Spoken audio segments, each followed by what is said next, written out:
Well, good evening, everyone. How are we doing this evening? That's good. I'm John Mann, Director of Education for Lakeside, and for this evening's historic portrayal, it is on our former president, Herbert Hoover. Join the former president as he recalls some of his favorite fish tales, stories of fishing with world leaders, how he used fishing as a diplomatic tool, and a few favorite fish jokes and tales of the ones that didn't get away. Brian Fox Ellis is a local storyteller, historian, and author who travels the world performing historical tales at museums, conferences, and colleges. He is the author of more than 30 books, a dozen musicals, several hours of PBS television, and more than 100 magazine articles. Though he currently lives in Illinois, he has a personal connection to this region since his father was a shipbuilder in Toledo and Lorain, Ohio, working on Great Lakes freighters, and his mother was born on a farm the next county over. I would ask if you would please mute your cell phone ringers if you haven't already, and please help me in welcoming the 31st President of the United States, Herbert Hoover.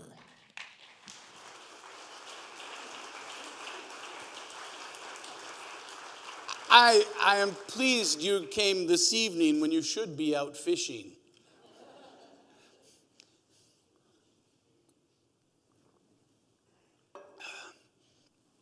With all these mayflies, I would recommend you use a nice dry fly that would float on the top, or maybe a plug to bring those largemouth bass and walleye to the surface. Am I right? As you may know, democracy is a very fickle employer.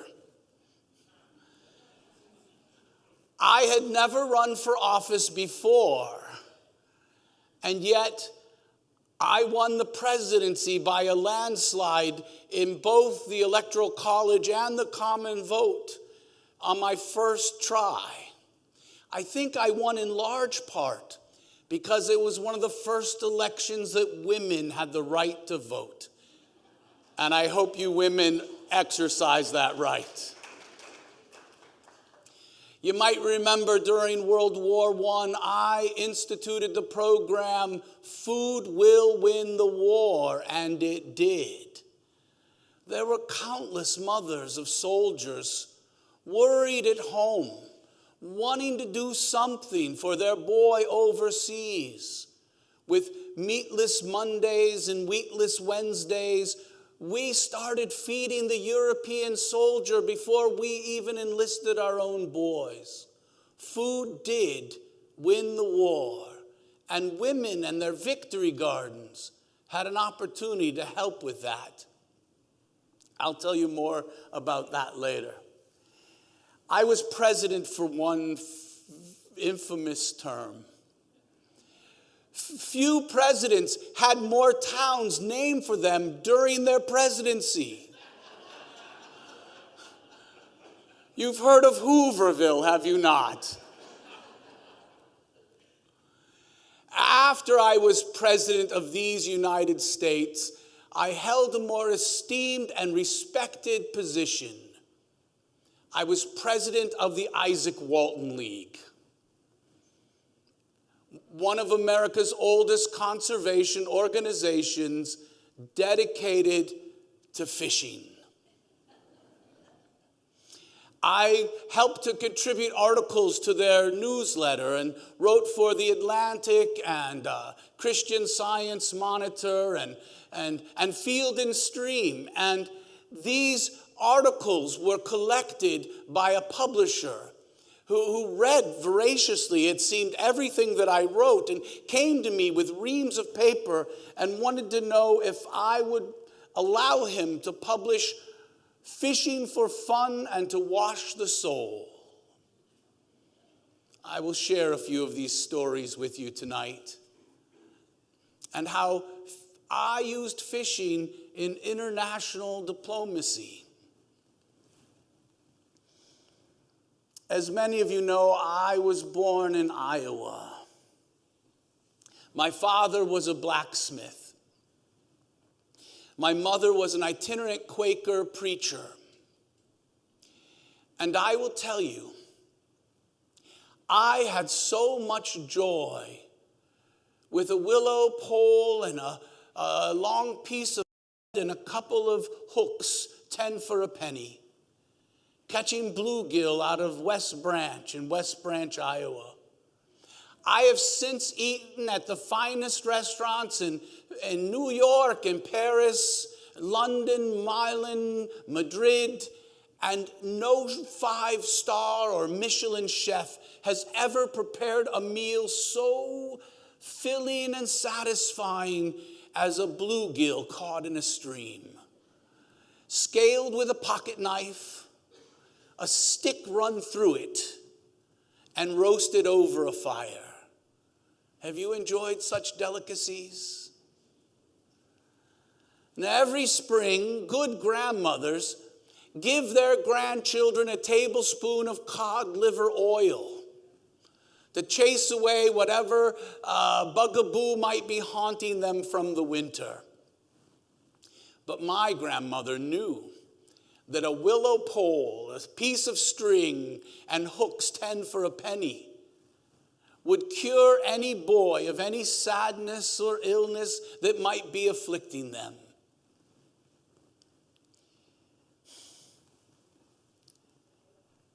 My father left us when I was not quite 8.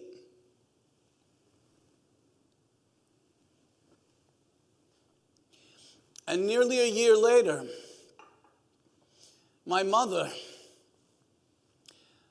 made a long journey to another Quaker congregation in a terrific storm and quite literally caught a death of cold. And by the time I was 9, I was an orphan. And I bounced around between some relatives before some distant uncle out in Oregon. He invited me to go and live with them. My aunt sewed 2 dimes in my shirt hem and fixed me a picnic with fried chicken and watermelon. And I spent a couple of days on the train. My uncle never really adopted me. I remember writing in my diary that I was more like a hired hand than a son. But he put me to work. And I learned how to run a business. And he paid me. I also worked for some of the neighbors growing beets, sugar beets in particular. And I could harvest them faster than most and saved and bought my own bicycle. And that bicycle was my freedom. I see that many of you like to ride bikes. It's a fine way for a boy or an old man to get around if you still have that balance. But that bicycle allowed me to fish in some of the finest trout streams of the Olympic Mountains, the Northern Rockies. That bicycle, I could easily climb down 1,000 feet into a valley with a pocket full of worms and catch more fish than I could eat in a day or a week. I'll never forget when the fisherman, a fly fisherman I met on a stream, gave me and a few friends 3 hand-tied flies. I didn't know they were perishable. I fished with it till every feather fell off. And the trout would still rise. My uncle had invested in real estate while Portland was booming and timber, as the timber industry grew. And on my bicycle, I ran errands for him. And I became the office clerk, the office boy. And I learned to manage the accounts. And I learned to run a business. And when I was 17, he introduced me to a friend of a friend you may have heard, a man who built the railroads in the West, Stanford. Stanford was starting a college. And I was literally the first student on the campus. Because I figured if I came a week early, I could get a job to pay for college. But it was at Stanford. I used my skills in business to form a pep squad, to sell shirts and banners and pennant flags at every football game. And the pep squad became a nice avenue to support my education. I decided geology was my primary love. Walking around today, I fell in love with the limestone you have. Some of the most beautiful Ordovician and Devonian limestone in the world is harvested here at Marblehead.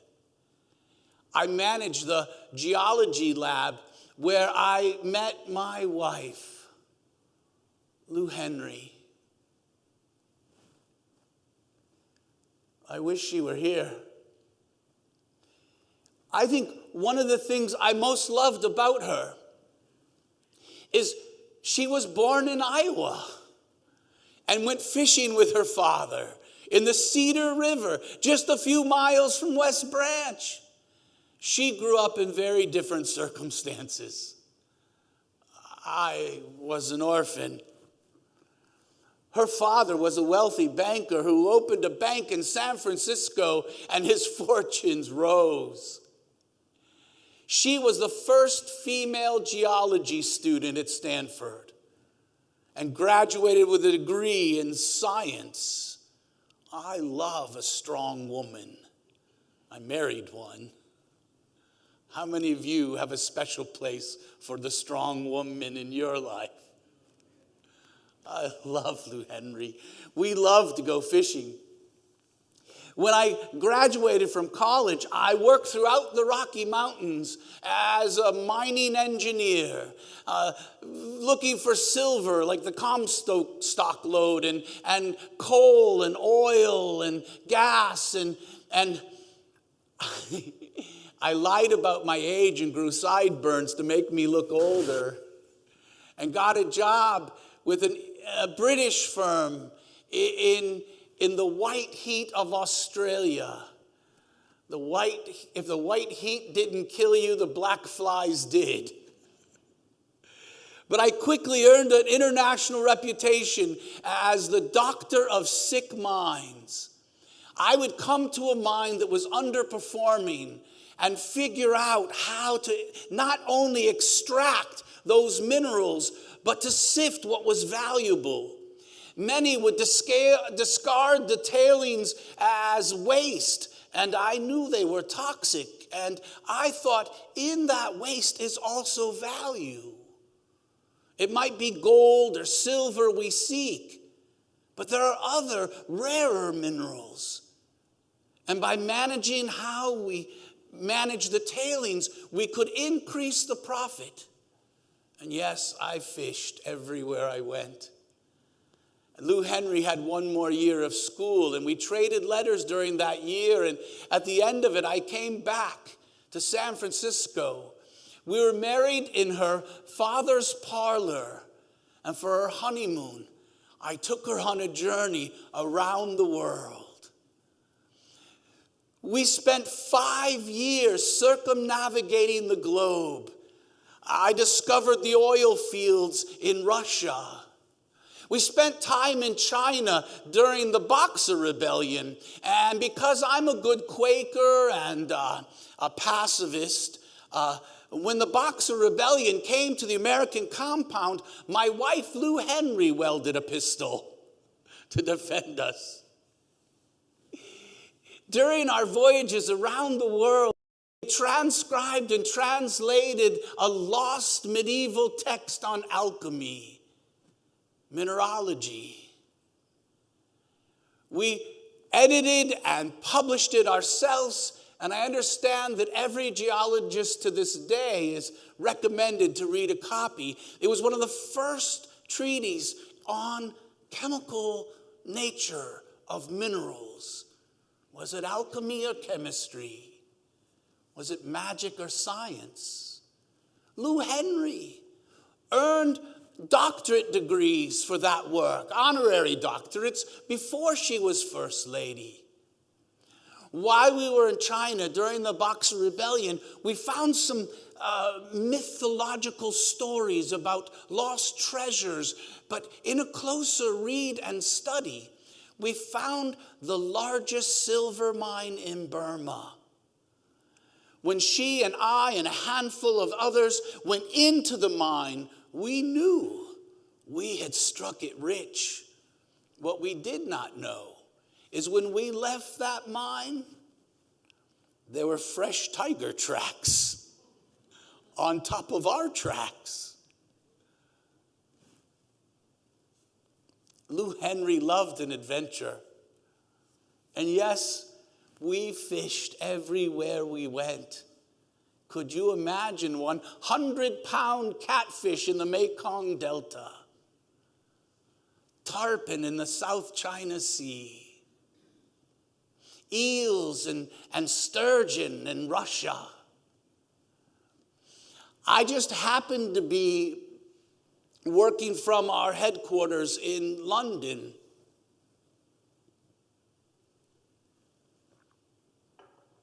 When the Kaiser invaded Belgium,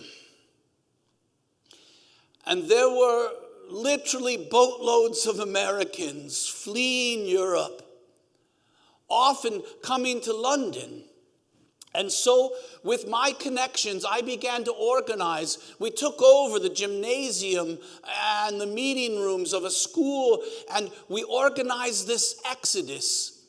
I ended up loaning more than $100,000 of my personal wealth to help Americans flee Europe at the beginning of World War I. And I will tell you, every single penny was repaid. There was one woman who was particularly concerned about U-boats bombing the ship she was on. And I told her, rest assured, you will arrive safely in America. I guarantee it. And if she didn't, she couldn't complain.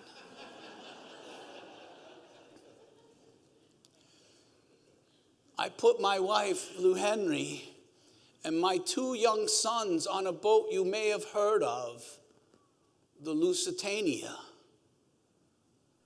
It sailed safely from London to New York. But on the return voyage, it was rumored to be carrying illegal arms. Rumors. And a U-boat brought it down. And we were entered into the war. But even before then, I saw the Belgians starving, and the British had a blockade so no food could get in, and the Germans had a blockade so that no troops could get in. And so I quickly organized a food campaign. I found intelligent young men who were Fulbright scholars trapped in Europe. And I hired them and I put them in charge. I started calling friends in Iowa to grow wheat and corn, literally from the farmer's field, arranging the transportation, negotiating with the British Bulldog and the German Bear. I ran 2 blockades and built the feeding stations and hired the old mothers. From the farm to the fork, I began feeding the starving Belgians. My wife, Lou Henry, had already come back to America, and so she started organizing campaigns to recruit donations to feed the starving. Now, the British complained I was feeding the enemy. The Germans complained I was feeding the enemy. And so I made sure that every forkful of food went to hungry children. The Germans toured the kitchens and approved. The British allowed it. I went toe-to-toe with a young Winston Churchill, and I said, you cannot starve the innocent. They did not choose this war. And he relented. And as the Germans moved into France, so did our feeding campaign. And because I had negotiated with the Kaiser and his generals and the British when I toured the kitchens myself.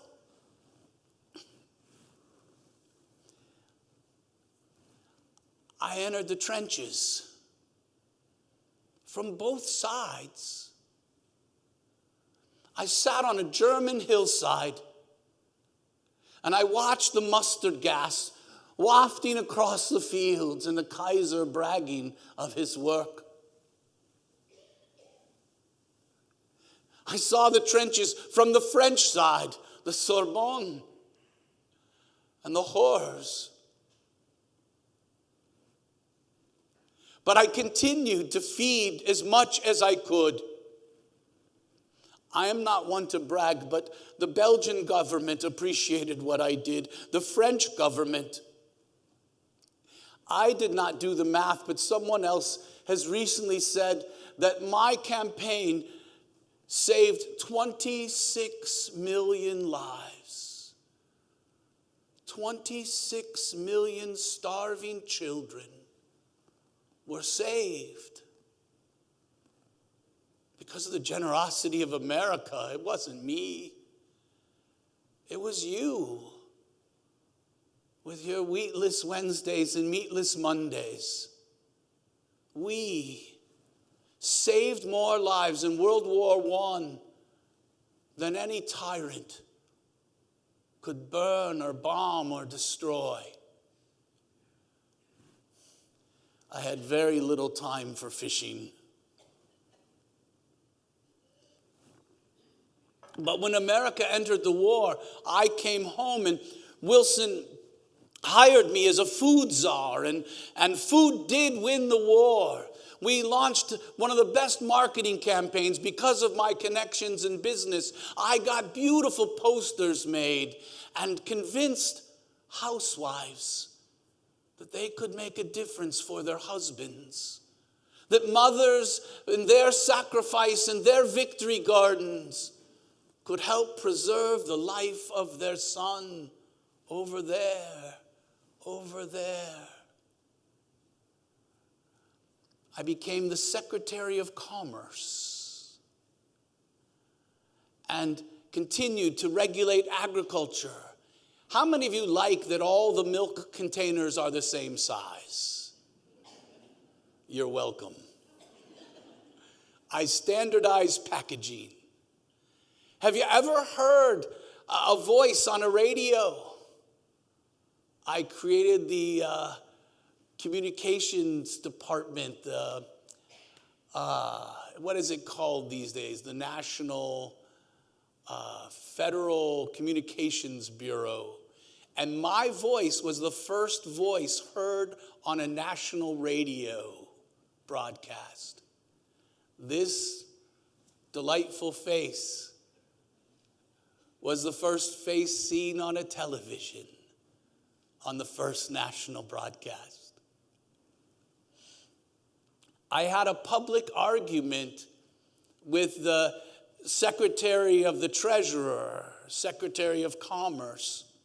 I had a public argument if the Secretary of the Treasurer did not better manage the banks in their mad path towards growth. It wasn't investment, it was gambling. I predicted the banks would fail. So why do they blame me for what happened early in my term? The stage, that's not a story I meant to tell.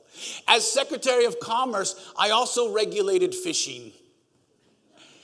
I created fish hatcheries because there's an army of fishermen and fisherwomen every year who want more fish.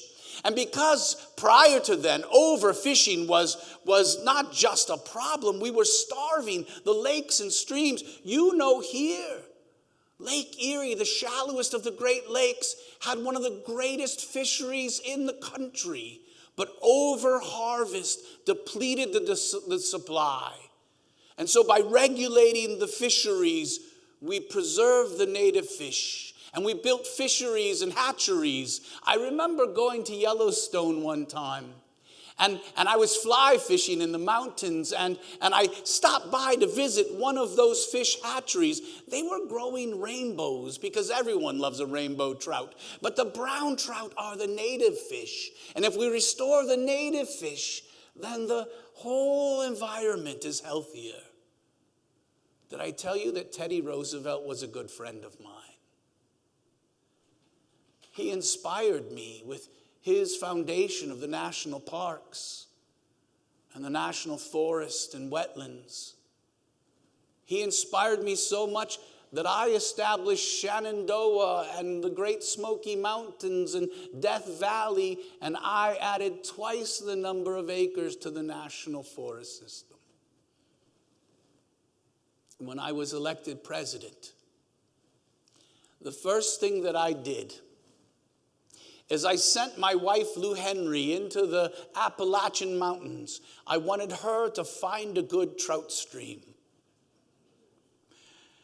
with an easy journey to Washington.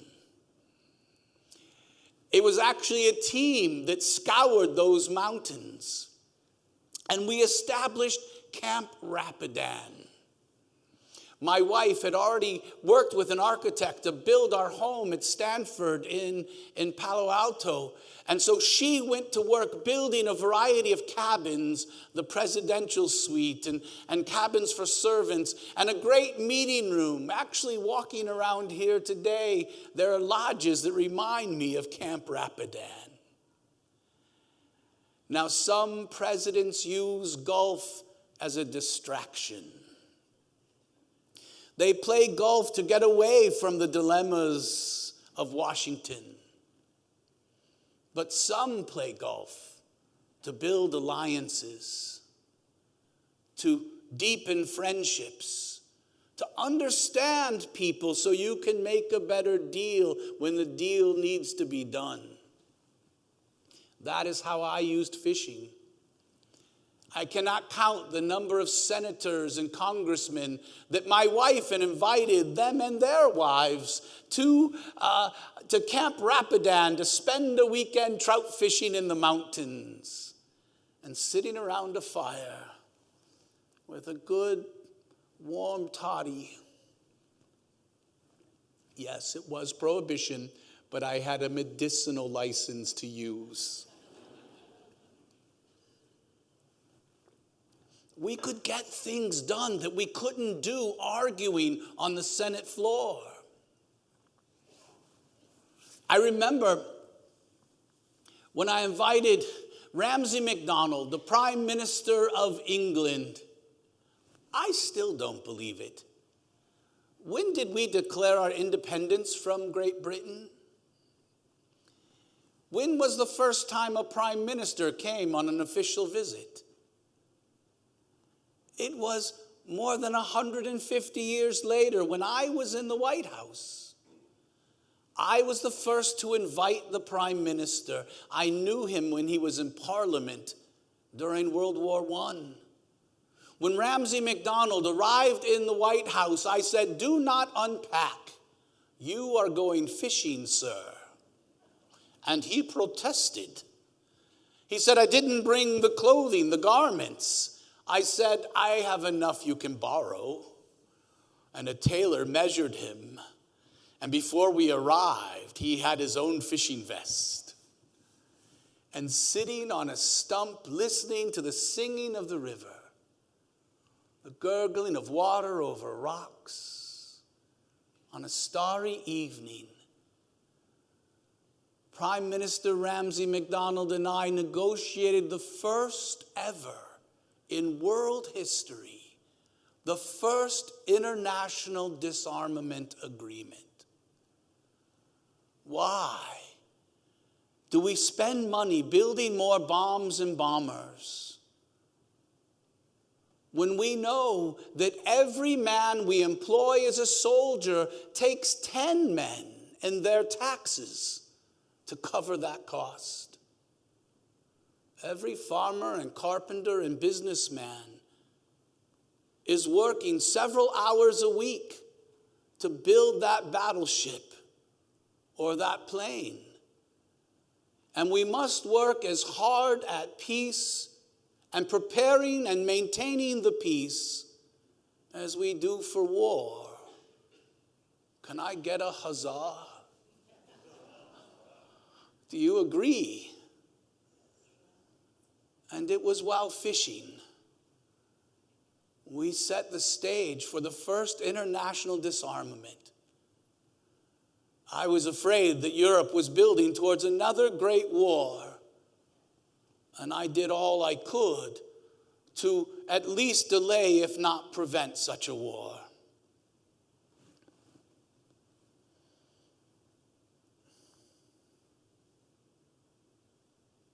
Franklin Delano Roosevelt had been a friend. I had never run for office, and he encouraged me to run. But I chose to run as a Republican instead of a Democrat. And maybe he never forgave me.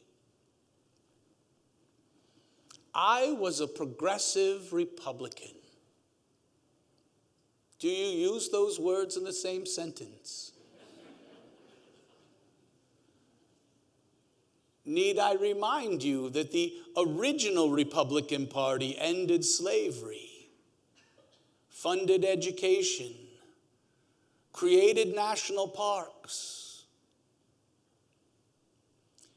When FDR ran against me, he launched a smear campaign that Lou Henry used to read the paper to me in the morning. You're never too old to have someone read aloud to you, am I right? But it made her so angry that she stopped reading the paper aloud in the morning. But every president since has hired me as an advisor. With Truman and Kennedy, I helped to redefine what it means to be a modern president, and checks and balances. I remember when the Great War first began, I wrote a letter to a friend saying, I have learned a great deal about making a great deal of money, and it no longer interests me. I fear I have entered the slippery slope of public service. And I never collected a paycheck as Secretary of Commerce, as President. And after I lost my re-election, I was elected President of the Isaac Walton League, a much more honorable organization. Every member has a favorite quote from Isaac Walton. Mine is thus: when asked about fishing and why fishing is the best form of recreation to soothe the soul, Isaac Walton said this: God might have made a better berry than the strawberry, but in my opinion, he has not yet. And that is how I feel about fishing. Anyone who is out fishing is not committing a crime. And there are an army of fishermen who enter the fields and streams, the rivers and lakes every summer. And whether they catch a fish or not is not the important thing. It's the time out of doors that soothes the soul, that brings great comfort. There have been a series of fishermen who were presidents, probably Teddy Roosevelt, the most famous of them.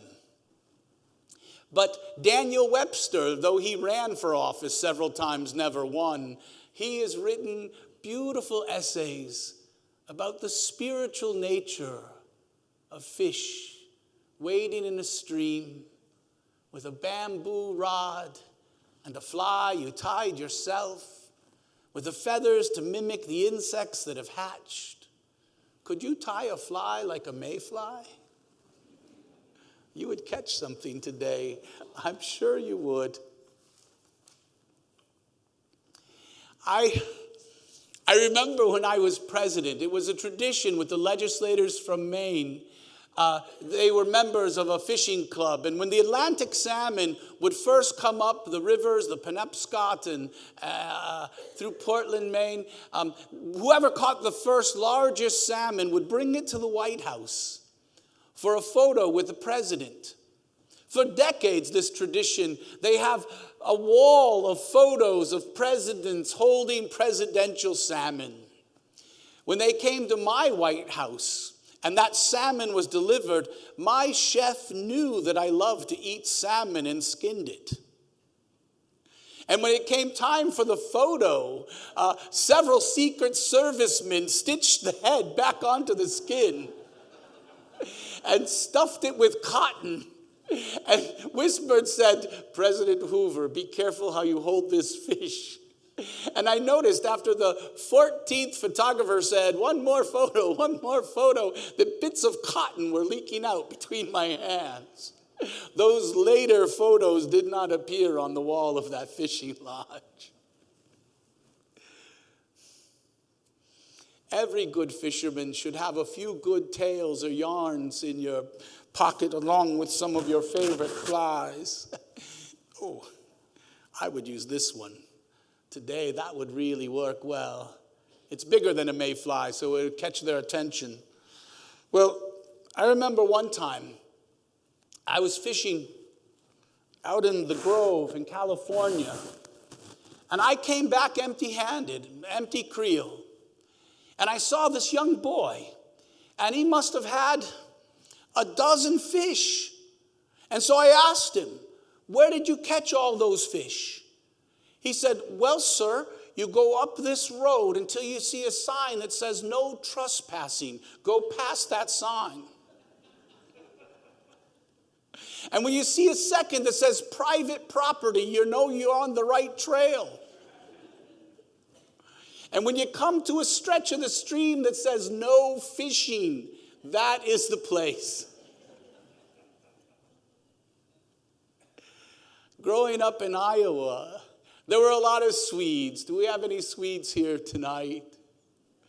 Do you know about Sven and Oli? Sven and Oli, they got a job at that growing industry in Des Moines and Rock Island, Moline. The captain of industry, John Deere, I knew him in his final years. And, working at the factories in those days, they had first, second, and third shift.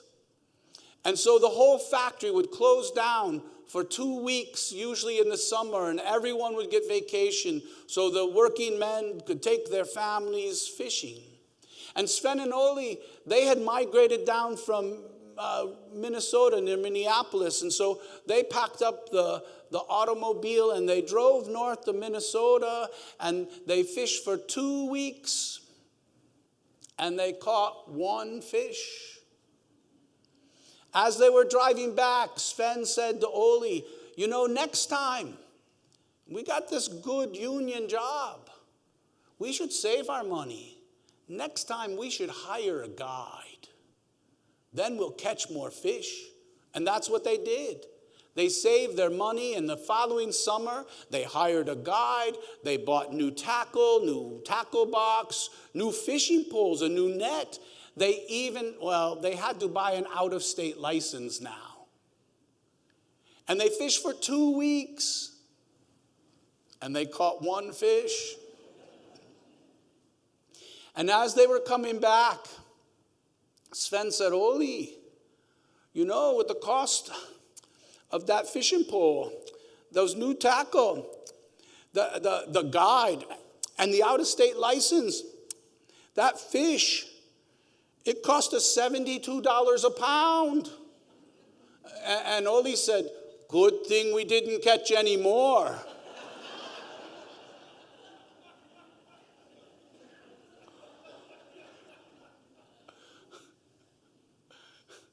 I am delighted that you would entertain an old man remembering fishing as a youth. I do wish Lou Henry was here. She hated that joke. But it would do me well to see you laugh. Whenever I talk about fishing, I think about Lou Henry. Fishing at Camp Rapidan, fishing all over the world. When we were in London in the early part of the century, William Butler Yeats was at his prime. And we went to a poetry reading and we met the man. And there's one poem in particular I always think of. Reminds me of her.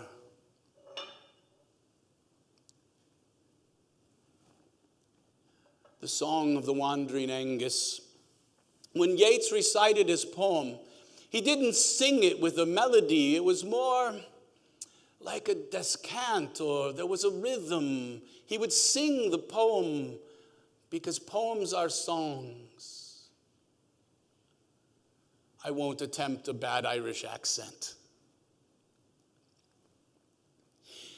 I went out to the hazel wood because a fire was in my head.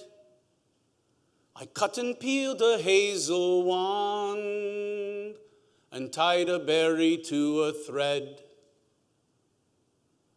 When white moths were on the wing and moth-like stars were flickering out, I dropped the berry in a stream and caught a little silver trout.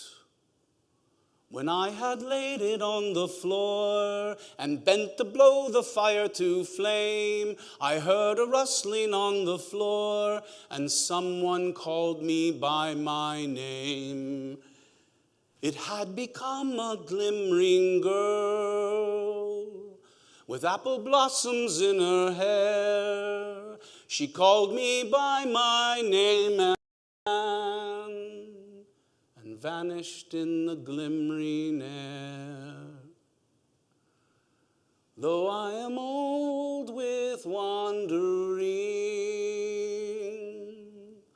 o'er hilly lands and hollow lands, I will find where she has gone and kiss her lips and take her hand. And we shall walk long dappled grass and pluck till time and time are done the silver apples of the moon and golden apples of the sun.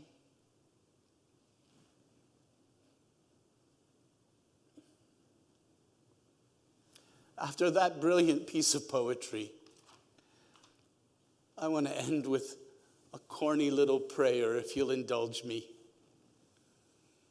My good wife, she embroidered a cross stitch, and it hangs on the office in my writing room, and I know I will see her soon. God grant that I may fish until my dying day.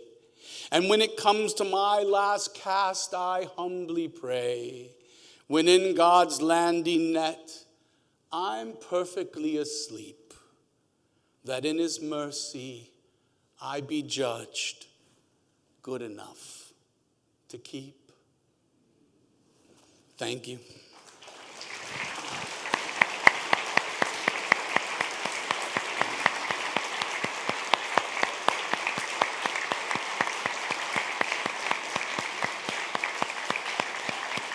Thank you. Thank you. Thanks. My man John has a microphone. If you raise your hand, if you have any questions. I know there's a few subjects I've skimmed over, but I will take any questions. Yes, sir. Talk about your relationship to MacArthur. Oh.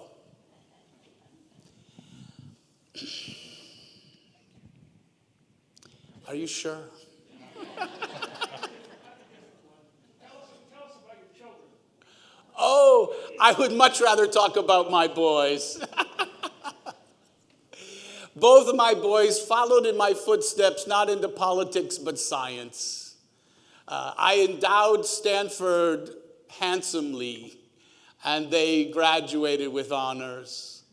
And I understand that my grandchildren, who I have not seen recently, and my great-grandchildren still spend much time at our home in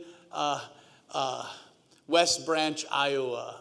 Actually, your question reminds me of something else. I was in West Branch, Iowa.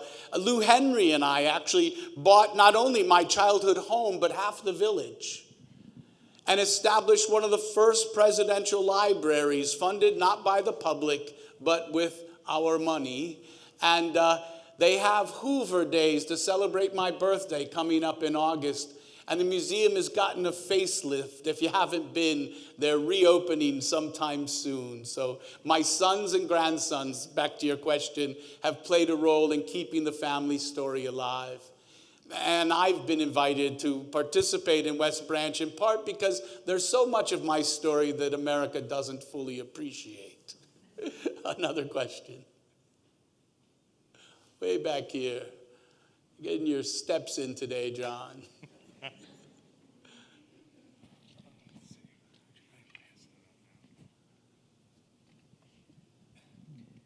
Didn't you go to Alaska with President Harding? You're asking lots of really wonderfully detailed questions about cloudy memories for an old man. I did travel the world, and yes, I went to Harding. I served under Harding, so Coolidge and then Harding. And as a geologist and Secretary of Commerce, I did travel extensively and had some mining interest in Alaska, but I will admit that's an old and foggy memory. I'm sorry, I can't speak more specifically to it.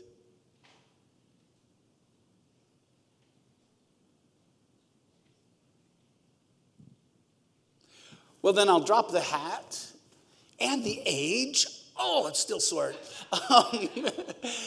Any questions for Brian Ellis about Hoover that Hoover might be reluctant to answer about the research or how this program came to be? And if you're good and loud, I will repeat it. I wonder what Herbert Hoover would think of the institution, the think tank now called the Hoover Institute, I guess it is. He actually helped to fund it and helped to create it at Stanford. And I think, you know, that's a good question. So I do know the Hoover family well. They invited me to be Hoover. And they actually helped to promote this program because they feel like their great-grandfather's story is not being told fully. And I've not been to the Hoover Institute in Stanford, but I do follow them closely, and I did a lot of my research online through their archives. For those who don't know, the Hoover Institute at Stanford was one of the first international think tanks dedicated to peace. And they have brought together a lot of endowed professors, endowed positions at Stanford to encourage these ideas. They tend to be very conservative. And so, more specifically to your question, I think Hoover was someone who felt strongly that people should pull them up people should pull themselves up by their bootstraps, which is kind of a Republican idea, still talked about. But we should remove barriers. And we should not have a lot of government intervention, but we should encourage businesses. And so I think the Hoover Institute today might lean a little more to the right than Hoover would. But I think a lot of their principles about, building good corporate relationships, building good intergovernmental relationships, having dialogue, part of that comes out of the Quaker movement. So Brian Ellis, used to teach Quaker history at a Quaker high school in California. And I love to say, kind of joke, any Society of Friends members here? Anywhere in the world where there's a problem, there's a disproportionate number of Quakers there trying to solve it. I mean, just for example, at the United Nations, the Quakers built a house right across the street. And anytime any nations are at war or about to go to war, the Quaker House invites their ambassadors to have dinner together. Any world dilemmas, Quakers are there in force. And I think part of what the Hoover Institute is doing is rooted in that. But your question's a good one because I I'm assuming they might be leaning a little, you're assuming that they're leaning more to the right than Hoover would have particularly like. That was a very good question. I hadn't thought about. Way in the back. So did Hoover embrace the Quaker faith or any faith? So later in his life was not particularly religious, but his mother was a Quaker preacher. He grew up Quaker. Quakers tend to have a more open-minded perspective on religion in general, that every individual must find our own way back home. Or, some and there's actually 3 branches of Quaker, if you wanted an hour of Quaker history. But Friends General Conference tend to be the very liberal. Friends United Meeting are more like Methodist. And then Evangelical Friends Alliance, Nixon. Much more conservative. And Hoover was of that middle stripe, Friends United Meeting. They had silent meetings, but they also had preachers. And so I would say he was not an active Quaker later in life, but everything he did held true to Quaker values. Yes? President, could you say a few words about your 1932 campaign against FDR and maybe something on your relationship with FDR? I'd rather answer that as Brian Ellis. I know you asked the president, but I've already taken off the hat. So, Hoover was appalled at FDR's smear tactics. And Hoover thought FDR was a friend and initially was reluctant to engage. And Hoover was also, speaking specifically to the campaign, Hoover was not a great public speaker. And all of his friends told him so, and he believed it. And that's in part, it's hard for me because I love to jump up and down and sing and dance, as you saw a little last week. And so to stay in a chair was my way to tone it down a notch.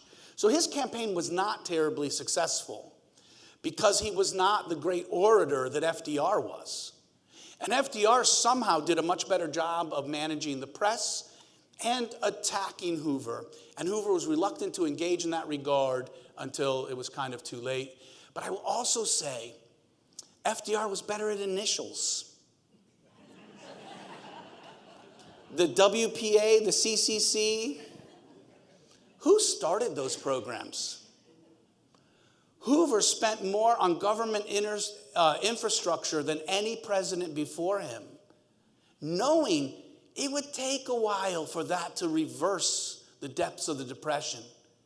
And even though FDR claimed those programs and put his own brand on them, claimed them as his own, even though Hoover had started them, that didn't end the Depression. It was World War II. So Hoover kind of set the path. FDR followed it, maybe a little more radical, a little more forward. And I am somewhat of a fan of the WPA and CCC. I think we need more programs like that whenever we have an economic downturn. But I give both of them credit, and we often forget the first half of that. You guys are really challenging me, and I like it. Yes, way in the back. Hi, could you please comment on Hoover's, I guess, what he did leading up to the Great Depression? Because of course, he gets some negative press about his role in maybe contributing to the Great Depression or not. But I know you'd mentioned too that he had a very public argument about the banks. Yeah, so it was clearly the prior administrations who set the stage for the collapse of the banks. And I really take personal offense. You know, when you do the research to become a character like this, I become biased, maybe. I don't know. As I mentioned briefly in the program, and you could go and look for those, just go to the Hoover archives. Because they were one of the first presidential libraries and independently funded before they joined the National Archives. Now they're part of the National Archives. They built a really wonderful searchable website before many others did. And thankfully, I lived close to Iowa at the time, so I could drive over for a day. I could send them an email and say, I'm looking for this. But you can go online and find the letters published as open letters in newspaper editorials saying we need to do something about the banking industry, and having this public argument with the Secretary of Treasury. Again, Hoover was Secretary of Commerce. I forget the name of the Secretary of Treasurer. Yes, Andrew Mellon. How could I forget that name?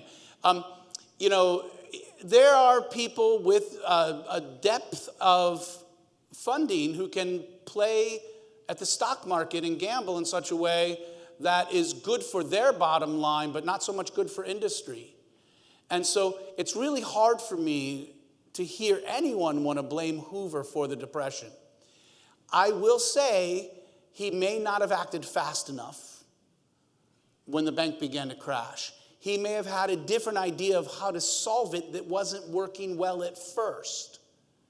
And so some of the blame for prolonging maybe Hoover deserves. But was he wrong to negotiate with corporate executives so they didn't slash wages? So that people were paid even though the industry was struggling. And I do know a number of profitable companies today, or COVID, a great example.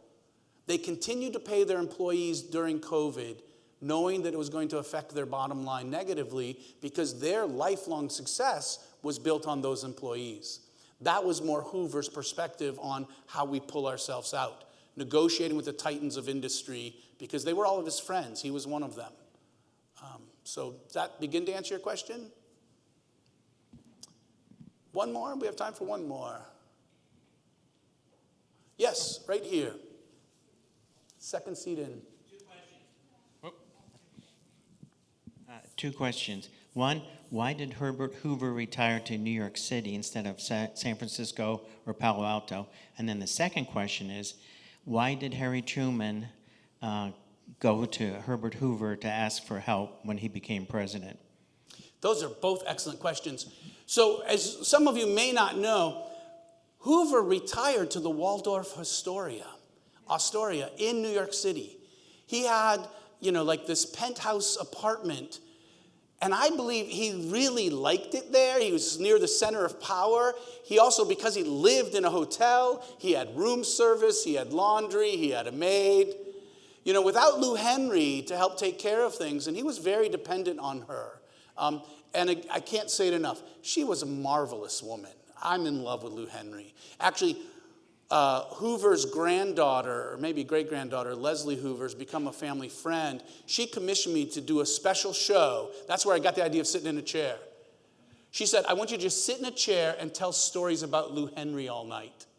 And it was wonderful. I made her cry, so I know it worked. I love Lou Henry. Without Lou Henry, he probably didn't want to go back to Stanford. He didn't want to live in that big old house in Palo Alto by himself. And in New York, he had better access to friends. And publishers, he published like 30 books. Was a frequent contributor to The Atlantic and other magazines. And so New York felt more hustle and bustle and very different from Iowa and away from the loneliness of Palo Alto. And why did Truman invite him? That I can only speculate.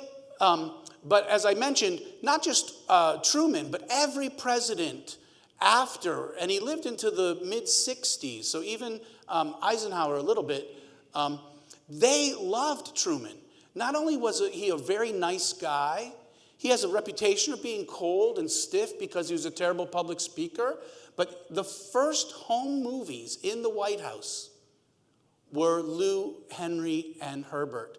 And he's a very gregarious, friendly, funny guy. That's what I was trying to capture by just sitting here telling jokes. So Truman and Kennedy and Eisenhower really respected what Herbert Hoover, President Hoover, did on the international stage. He was, I think, one of the premier presidents. So sad he's ranked near the bottom. He was one of the premier presidents with international treaties, negotiations, befriending foreign leaders, even like him, he had to work with them. He prescribed a path to slow the progress, if not kill communism, by simply feeding Russia after World War II and after World War I. I'll go off on a little tangent. He hired these Texas oil men to coordinate the logistics of moving food into Europe after World War I. One was a Texas oil guy. When the communists tried to stop the train full of food so they could steal it, The Texas oilman gets down off the train and pulls out his six-shooter and says, "You're going to let this train pass, and I'm going to get the food to the hungry children that need it." So Hoover had that kind of connections throughout the world. I mean, world leaders really respected him, and I think because of that, Truman and Kennedy and Eisenhower also wanted to work with him. He also helped, as I mentioned briefly, he helped to redefine what the role of the modern president is on the world stage after World War II. Oh, did I mention he fed 26 million people in World War I? He also fed 30 million people after World War II. Organized what became the Red Cross and fed the world and rebuilt huge sections of Europe. Personally, on the ground, managing it as an old man. So I wish we had more time. I could talk all night. But I do have another hour in 2 weeks. You can meet a feistier president. John Adams is going to be here. And I hope you tell your friends and come back. Adams is a new character I developed a year ago. I've done about 50 shows, and he's become my favorite. So hope to see you then. Thank you for listening.